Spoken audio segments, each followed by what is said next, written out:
Bonsoir à toutes et tous. Merci Daniel et merci au comité d'avoir organisé cette nouvelle initiative. Je crois que c'est vraiment important qu'on continue, qu'on lâche pas l'affaire parce que malheureusement là-bas, eh bien, ça ne s'arrête pas.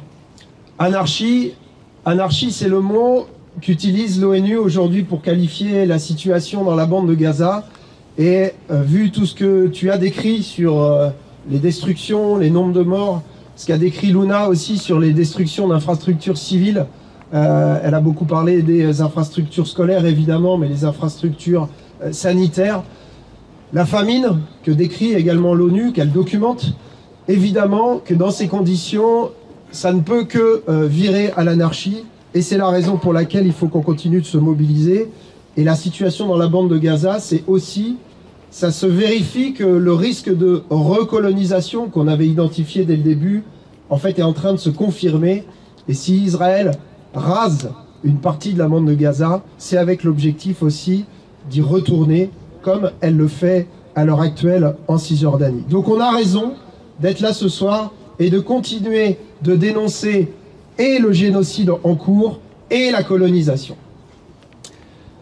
Alors on a parlé du mandat de la Cour pénale internationale, le mandat d'arrêt contre Netanyahou, contre son ancien ministre de la Défense Yoav Gallant et contre le chef de la branche militaire du Hamas. On a dit qu'il y avait eu quelque chose de honteux qui avait été dit par la France, et je suis bien d'accord. Le groupe auquel j'appartiens, de la France Insoumise, ce mardi, comme tous les mardis, a consacré une de ces 3 questions au gouvernement à la question palestinienne. Et nous avons demandé au Premier ministre s'il comptait appliquer, si la France comptait appliquer la décision de la CPI et d'arrêter M. Netanyahou et M. Gallant s'ils mettaient les pieds en France. M. Barnier a répondu dans l'hémicycle de l'Assemblée nationale que la France respecterait le droit international. Et le lendemain, il y avait ce communiqué de la diplomatie française qui disait « Oui, mais il y a l'immunité pour M. Netanyahou ». Plus loin, plus grave, plus honteux, ce communiqué disait également que la France allait continuer d'entretenir, je cite, une étroite collaboration avec le Premier ministre Netanyahou. Donc c'est vraiment le communiqué de la honte et nous ne pouvons pas faire confiance dans la parole du gouvernement français qui dirige à l'heure actuelle. Alors, dénoncer cette position de la France, dénoncer le génocide à Gaza, dénoncer la colonisation, nous fait passer pour des apologistes du terrorisme. Et vous avez peut-être vu qu'avec mon groupe, nous avons déposé, il y a quelques semaines, une proposition de loi, non pas pour abroger le délit d'apologie de terrorisme, personne dans nos rangs, et personne ici, je pense pouvoir le dire, ne fait l'apologie du terrorisme, mais pour l'abroger du code pénal, pour le remettre à sa bonne place dans le droit français, c'est-à-dire que ça relève du droit de la presse, comme c'était le cas jusqu'en 2014. Est-ce que ça fait de nous des terroristes en puissance? Je ne le crois pas. Qui dit la même chose que nous? Le juge Trévidic, ancien juge de la lutte antiterroriste, et qui en 2014 avait milité pour précisément que le crime d'apologie du terrorisme rentre dans le droit pénal. Aujourd'hui, le juge Trévidic dit « Nous avons fait une erreur et il faut avoir le courage de revenir en arrière ». Qui dit la même chose?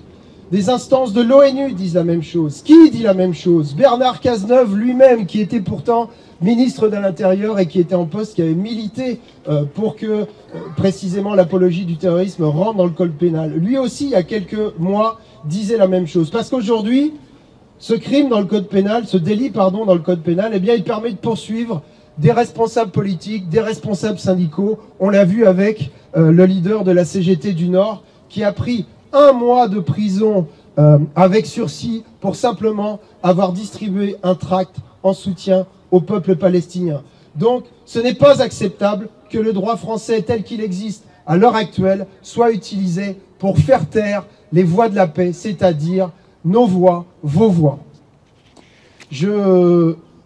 Un mot sur le cessez-le-feu au Liban, pour dire que voilà, ce qui a été convenu, c'est qu'il y ait un cessez-le-feu pendant 60 jours et que le Hezbollah remonte vers le nord, quitte la frontière avec Israël et que se retirent également les soldats israéliens du sud du Liban. Le Liban, je ne sais plus si ça a été dit, mais on estime qu'on a 3800 morts, 1,5 million de déplacés. Je crois que c'est un quart de la population libanaise. Je ne suis pas sûr qu'on puisse se rendre compte de ce que ça signifie. Évidemment, il faut saluer un accord de cessez-le-feu, espérer qu'il puisse faire école d'une certaine manière et qu'on puisse espérer la même chose pour la bande de Gaza. Malheureusement, à la fois, tel qu'il est rédigé, ça peut être un prétexte pour Israël à reprendre des bombardements sur le Liban. Vous avez peut-être vu qu'à Beyrouth, quelques heures avant que le cessez-le-feu soit signé, c'est la nuit la plus dramatique en termes de bombardement qu'a vécu la capitale libanaise. Et donc, malheureusement, si l'armée régulière libanaise ne réussit pas à remplir son rôle, ça pourrait être un prétexte pour Israël pour reconquérir le sud de ce pays souverain. Et puis, malheureusement aussi, ça pourrait être une mauvaise nouvelle si les soldats israéliens engagés au Liban, eh bien, soient rapatriés pour poursuivre les frappes et l'occupation de Gaza. Je vais juste terminer en disant que, évidemment, on partage les mêmes mots d'ordre, mais c'est toujours important, je crois, de les rappeler. Nous devons continuer d'exiger le cessez-le-feu, exiger le respect du droit international et des décisions de la CPI, la reconnaissance de l'État palestinien, parce que, je vous ai dit, chaque semaine, on pose une question au gouvernement et chaque semaine, on a le droit à cette réponse qui dit... Le gouvernement français dit, mais bien évidemment, il faut une solution à deux États. Ben, il n'y a pas de solution à deux États tant qu'il n'y a pas d'État palestinien. Et ça, c'est quelque chose qui relève d'une décision de la France qu'elle peut prendre. D'autres pays d'Europe ont pris cette décision depuis le 7 octobre. Il faut que la France reconnaisse l'État de Palestine. La fin des ventes de matériel militaire à Israël, évidemment, et la fin des accords de partenariat entre l'Union européenne et Israël. Merci encore pour cette initiative. On sera là la prochaine fois. On sera là jusqu'à la fin du conflit et jusqu'au retour de la paix pour toutes et tous. Merci.